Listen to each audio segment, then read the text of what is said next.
There are thoughts that don't scream but wear you down. They come in silence like soft shadows that filter into the mind during the early morning hours, when the body is exhausted, but the head finds no rest. Has it ever happened to you that a worry repeats itself so much that you no longer know if you're thinking it or if it's thinking you? The truth is that no one taught us how to deal with the internal storm. They told us how to act in the world, but not how to silence the chaos within us. Buddhism, however, holds ancient teachings that can change that. Throughout this video, you're going to discover that yes, it is possible to have a serene mind even when thoughts are dark. This isn't about magic, but about deep understanding of real practices that transform. And I want you to tell me something here and now. What brought you to this video? Are you seeking calm, clarity, strength to face your emotions? Or perhaps simply to be able to sleep a full night without being invaded by stress? Leave it in the comments. I'd love to read you and know what path you're looking to walk, because this video was made for you who are tired of being a prisoner of your own mind and truly desire to be free. If this message resonates with you, don't forget to like the video and subscribe to the channel. This way, you support the creation of more content like this, and together we walk the path toward inner peace. Now, let's begin. Mental karma. Thinking is also acting. When we think of karma, most imagine visible acts, what we do, say, or avoid doing, but there's an even more subtle and often more powerful dimension that we tend to ignore. Mental karma. What happens in your mind doesn't stay just there. Each thought you feed leaves a mark not only within you, but in the way you perceive the world, react, and decide. Thinking is also acting, because what you repeat in your mind over and over again ends up building your way of being. If thoughts are like seeds, then those you water daily with fear, anger, guilt, or sadness will end up blooming and taking control. And it's no coincidence that after days of dark thoughts, everything around you seems heavier, more hostile, more grey. It's not the world that changed, it was your mind that tinted it with its projections. In the Buddhist tradition, it's said that the mind is the creator of experience. If you train your mind to generate compassion, patience, and clarity, that's what you'll begin to experience in your day-to-day life. But if the mind remains unattended, any negative thought can grow out of control like an invasive plant that chokes everything else. This doesn't mean you should feel guilty for having negative thoughts. The mind, by nature, produces a constant stream of ideas, images, and emotions. The problem isn't that dark thoughts exist. The real dilemma is when you identify so much with them that you forget you can let them go, that you can observe them without reacting, that you can transform their energy. So every time a negative thought appears, remember this: you're at a decision point. You can feed it or you can let it pass. You can reinforce the pattern or begin to deactivate it. And that simple mental act is already karma, because you're deciding how you want your mind to be tomorrow and the day after and the next. You're not trapped. You just need to awaken to the power that already dwells within you. The 4 distortions of reality. There are ways of seeing the world that seem natural, even inevitable, but many of them are learned distortions, mental mirages that distance us from truth and, without realizing it, feed suffering. In Buddhist teachings, we speak of 4 great distortions that make us see the false as if it were real. They're like dirty lenses we wear every day without knowing it. The first is seeing the impermanent as permanent. We believe things will last forever, a relationship, an emotion, a stage of life, and when they change, because everything changes, we suffer not because there's something wrong with change, but because we expected it to be eternal.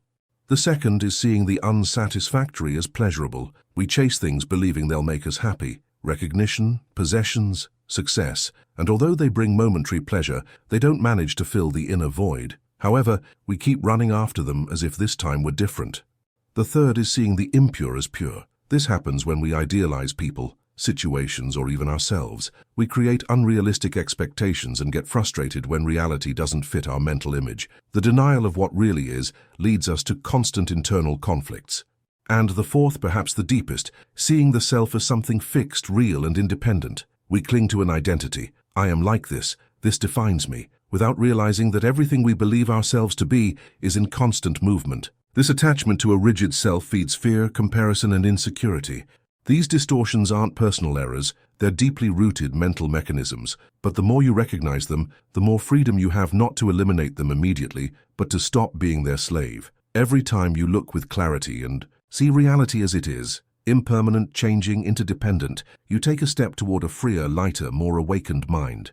Sampajanya, the guardian of the mind. Not every negative thought needs to be fought. Sometimes what we need most isn't struggle but clarity, and that's where an essential practice within the Buddhist path enters. Sampajanya, clear attention, full awareness of what's happening in our mind without confusion or dispersion. While mindfulness, sati, anchors us in the present moment, Sampajanya watches from within. It's like a silent guardian that observes what we're doing, why we're doing it, and in what mental state we're doing it. It doesn't judge, doesn't interrupt, but sees. And that seeing, when it's deep, transforms. Imagine walking on a mountain path. Sati is noticing each step you take. Sampajanya, on the other hand, is realizing if you're walking with haste, with fear, with distraction, or with presence. In daily life, we often act, think, and react automatically without realizing the emotional tone that moves us. And it's precisely there where negative thoughts grow like faceless shadows. The guardian of the mind doesn't seek to control everything that arises, but it does recognize when an emotion is taking over the moment. It's the serene voice that in the midst of anxiety whispers, "This is anxiety," that when judgment appears says, "This is judgment," that when fear emerges observes, "Here there is fear." And in that honest recognition, there's already space. You're no longer trapped. Buddha taught that knowing the mind is the first step to liberating it. You can't transform what you don't see. That's why every moment of lucid consciousness is like lighting a lamp in a dark room. Maybe the disorder is still there, but now you can move carefully. You can see what to keep and what to let go. Cultivating Sampajanya doesn't require complex rituals, just willingness to look within. You can start right now by breathing and asking yourself, what is really in my mind at this moment? Not to change it, but to see. Because when the guardian is awake, negative thoughts lose strength. They no longer dominate you. They just pass like clouds that can't hide the sky that you are. Sympathetic joy, the antidote to anger and jealousy. It's easy to feel joy when something good happens to us, but what happens when joy occurs to someone else and not to us? Can you genuinely smile for another's success, for someone else's happiness, even if you're in crisis? Here is where one of Buddhism's most beautiful practices is born, sympathetic joy, or mudita. Mudita isn't pretending happiness. It's the real capacity to rejoice in others' well-being without that awakening jealousy, resentment, or a sense of personal loss. In a world where we're constantly comparing ourselves, where another's achievement sometimes feels like a threat, cultivating this compassionate joy is revolutionary. Imagine a woman who struggles silently with her self-esteem and sees a friend receive recognition, love, praise. Something in her breaks, not because she wishes her friend ill, but because her open wound hurts seeing her happy. It's a human reaction. But if she breathes deeply, recognizes that pain without judging it, and chooses to rejoice for her friend from the heart, then she's practicing mudita, and that apparently small act purifies her mind more than 1,000 forced positive thoughts. Sympathetic joy disarms comparison, reminds us that another's good doesn't diminish ours, that another's light doesn't extinguish our flame. On the contrary, when you rejoice for another, you're creating space for joy to also flourish in you. It's not about repressing envy, but transmuting it, seeing the other as a reflection of what's also possible on your path. When you celebrate another's happiness, you're training your mind to see beauty, abundance, and connection. You're weakening the roots of the ego that isolates you, and thus, in the midst of mental noise, an unexpected sweetness emerges, a clean joy without possession, without demands, a joy that doesn't need to be yours to be real. Right effort, the will to return to the path. Sometimes the hardest thing isn't knowing what to do but having the strength to do it. How many times have you known what thought to let go, what habit to abandon, or what attitude to transform, but simply couldn't find the energy to take the step? Here is where Buddhism reminds us of a vital principle, right effort. This isn't tense, obsessive, or forced effort. It's not about fighting the mind as if it were an enemy. Right effort is more like a kind, constant will that helps us return to the path every time we get lost. Because yes, we're going to get lost, but we can also return. Imagine yourself as a walker on a spiritual path. Sometimes you stumble, other times you sit on the side, overwhelmed. At moments you get distracted, take wrong routes, but as long as you have the will to keep moving forward, you're practicing right effort. It doesn't matter how many times you fall, but how many times you decide to get up with compassion toward yourself. The Buddha taught that mental transformation requires lucid persistence. It's not enough to have sporadic moments of clarity.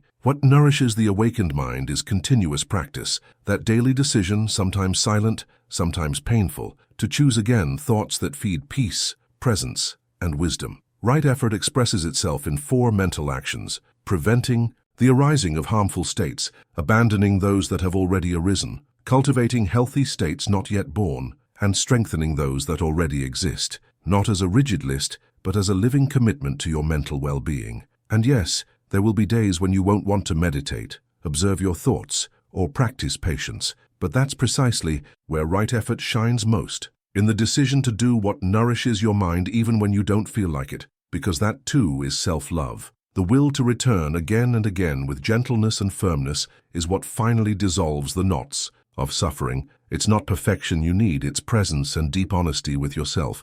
The 4 levels of attention to thought. Not all thoughts deserve your attention, but all deserve to be seen, because what isn't seen governs from the shadows. And when it comes to negative thoughts, observing them with consciousness can be the first step to freeing yourself from their dominion. Buddhism offers a powerful tool for this, a sequence of 4 levels of attention that act like an inner compass.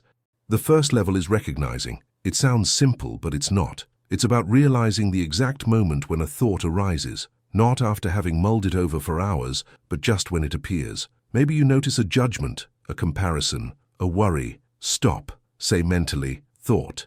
The second level is allowing. Don't flee, don't repress it. Allowing isn't the same as feeding. It's creating a space where you can say, this is here now. By doing this, you remove its disguise. It's no longer an absolute truth. It's just a mental event, like a cloud in the sky. You can see it without having to catch it.